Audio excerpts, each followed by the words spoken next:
Hi, my name is Miss Sanders, and I am the librarian at Burncoat Middle School. This week at Burncoat, we're talking about perseverance, and the reading team picked out a great book to help us examine that theme. Before I jump into my read aloud, I want to let you know I checked with the school library journal. I was a little worried about copyright, like reading somebody else's book aloud, because this work was intended by author Malcolm Mitchell of the New England Patriots to inspire kids across the country. We are A-OK. The nature of our use is noble. Family Fun Day at the library was filled with exciting events.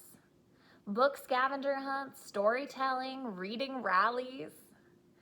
Today, for the first time, a magician arrived with a bag of tricks and a big hat. Everyone gathered around to see the magician perform. He bent a spoon just by looking at it. He made playing cards float in front of his nose. The magician could even make a coin appear from a puppy's ear.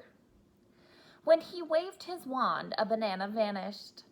This was just the warm-up act. Now, the magician was ready to dazzle the crowd with his favorite trick of all. The magician's magic started with a story. When I was a kid, my mom and dad brought me to this library on Family Fun Day. During the book scavenger hunt, I wandered into the reading room. There were hundreds of books. Books about dogs, books about planes, books about the sun, flowers, rain, cities, and circus dancers. Out of the hundreds of books, one special book jumped out at me. It was a book about magic. I read and read and read every single word on every single page. I discovered that book wasn't just about magic. I learned that books are magic. Yes. Even though I was still in the library, those pages and words took me places I had always dreamed of going. This is how I knew I wanted to become a magician when I grew up. Soon after that, I got my magician's hat. The Family Fun Day crowd had grown. Kids from all over town were eager to see more of the magician's magic. He asked them, "What do you want to be when you grow up?" Amy shouted, "I want to be a dentist." The magician invited Amy to reach inside his hat. Amy dug deep, then deeper, until she felt something. It's a book," Amy shouted. The magician asked, "What is your book about?" "My book's about teeth, cleaning teeth, fixing teeth, and x-rays." Right away, like magic, Amy saw herself holding dental tools, a toothbrush, and a rinsing cup. But in the library where everyone could see, Amy was hugging her book and smiling. Matt had been watching closely. After seeing Amy's magic, he wondered, what else is in that hat? He called out, "I want to be a famous football player." And so the magician offered Matt his hat. "Let's see what magic you can find inside." Matt reached in way down, and there was something that couldn't fit into just one hand. Matt plunged both hands into that hat and pulled. It's a book about football. It even has my name on it. All at once, like magic, Matt was on the field, running, tackling, catching, punching, sometimes fumbling, sometimes falling, lots of times winning.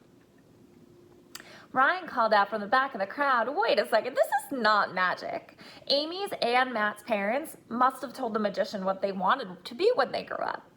The magician asked Ryan, "What do you want to be when you grow up?" This was Ryan's chance to prove that the magician was a fake. He snickered and said, "A dog." The magician asked Ryan to reach into his magic hat. Ryan said, "I can't feel anything." Sometimes you must really reach and stretch for what you want to be. That's part of the magic. Ryan reached deeper and deeper until his fingers grabbed onto something. He clutched a beautiful book that had nothing to do with dogs.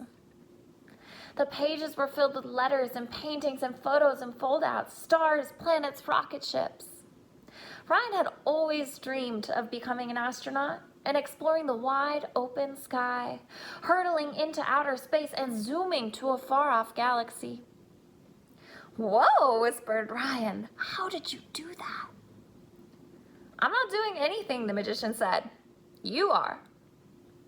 "I am?" said Ryan. "But there's gotta be a secret trick in these books." The desires that are within you bring out the magic in these books. Follow your dreams, and they will take you wherever you want to go. The magician turned his hat so everyone could see. What are your dreams? That question made all kinds of magic appear. Today I'm wearing a shirt that says Worcester Dreaming, because I know we're all stuck at home, but books can really take us anywhere we want to go in the world. And I think that's such a powerful thing to remember. If I can help you to find literally any book, one of the silver linings of this crisis right now is a lot of stuff is free. And I am like a magician when it comes to tracking down resources. So seriously, shoot me an email with whatever you're looking for and I will find it. My email is conls@worcesterschools.net. I hope that you have an excellent week.